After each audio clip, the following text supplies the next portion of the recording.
أهلا بيكم في قناة سفرة سهير. ازيكم يا أحلى وأجمل متابعين سفرة سهير؟ هنعمل مع بعض النهاردة الفولية بطريقة حلوة جدا وبطريقة سهلة وفي نفس الوقت طريقة يعني بجد اقتصادية جدا. بالنسبة للأسعار بتاعت بره، احنا لو جبنا الفولية دلوقتي وحلاوة المولد أسعارها رهيبة. هنعملها بأبسط طريقة وهوريكم. بصوا قد ايه هي مقرمشة، بصوا أنا كسرتها معاكم بجد جميلة جدا. هنعملها مع بعض بطريقة بسيطة قوي. لو عجبك الفيديو ما تنسيش تعملي لايك واشتراك وتفعل الجرس. اول حاجة هجيب نص كيلو فول.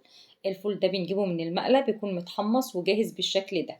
بس انا عشان اشيل منه الرطوبة لازم اكون مسخناه قبل يعني ما اكون عاملة العسل بتاعه. تمام. احنا بنجيبه على نار هادية جدا او ممكن تسخنيه في الفرن في طاسة. تمام. بهدي البوتاجاز جدا لغاية ما نعمل الايه اللي هو الكراميل بتاعه. هجيب كوباية سكر، وبعد كده هنزل بربع كوباية مية. تمام. وهنزل بربع معلقة فانيليا، وبعد كده هنحط معلقة عسل كلوكوز وعصرة من الليمون. تمام. هنرفعهم على نار هادية لغاية ما العسل يتكرمل معانا. بصوا احنا هنسيبه بالشكل دوت لغاية ما العسل ياخد اللون الكراميل. اول ما بدأ بقى يغلي بالشكل ده عندي ويفور، بدأت ايه يعني اقلب فيه، انزل فيه كده معلقة اقلبه. اهم حاجة بيكون عندك السوداني بتاعك على نار هادية جدا، ومن كل وقت للتاني بنقلب فيه عشان ما يتلسعش معاكي. واول ما بيسخن كويس ونبدأ نستحمل السخونة بتاعته في ايدينا كده، يبقى خلاص تمام كده. هوت هنطفي البوتاجاز وهنبدأ نحضره عشان نحطه للكراميل بتاعنا. بصوا هو بدأ ياخد اللون بالشكل دوت. انا بعمل له الاختبار. اهم حاجة ان يكون العسل بحط في مية ساقعة بالشكل دوت، باجي اكسر العود بتاعه بيتكسر معايا. تمام. بعد كده نزلت بربع معلقة كربوناتو. بصوا بقلب بقى بالشكل ده، ما بوصل عندي خلاص الكراميل بيتكسر معايا، ببدأ احط ربع معلقة الكربوناتو. وهو على البوتاجاز بقى على نار هادية جدا. طبعا الفول عندنا سخن كويس جدا. بنزل بيه على الكراميل بتاعي. بكون بقى مجهزة صاج بدهنه كويس جدا بزيت، وبحط عليه كيس من فوق اللي هو كيس السندوتشات العادي، وبفرد عليه الفولية بتاعتي. وبكون برضو دهنة اي ادوات انا بستعملها. يعني بصوا انا حاطة كيس فوق برضو دهنت اللي هو المردلة، وبدهن لو سكينة تقطعي بيها او مقطع، كل حاجة ندهنها كويس جدا بالزيت. تمام. بفرد كده اهوت بالشكل دوت. اهم حاجة بسوي الفولية بتاعتي قبل ما ما تنشف، عشان لو نشفت مش هتعرفي تقطعيها ولا هتعرفي تسويها. ففي الوقت ده نحاول نبقى يعني نخلي ايدينا سريعة شوية. بصوا بالمقطع انا بحاول ان انا اساوي بالشكل ده الفولية.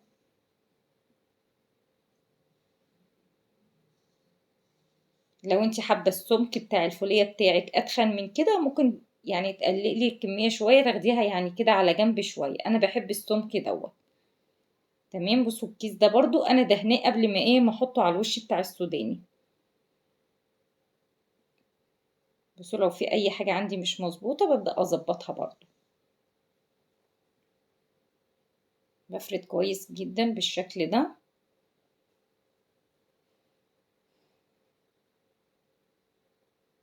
لو انت لقيتيها لسه طرية شوية ممكن تسيبيها بس لمدة 3 دقايق كده تشد بس مع بعضيها، وبعد كده تبدأي تقطعيها. بس اهم حاجة ما تطوليش الوقت عشان ما تنشفش معاكي. انا بقى بالمقطع دوت هاخد هعمل على شكل مربع بالشكل ده. بصوا طالما انت دهنه الاداة اللي انت بتستعمليها زيت، مش هتلزق معاكي خالص وهتبقى زي الفل.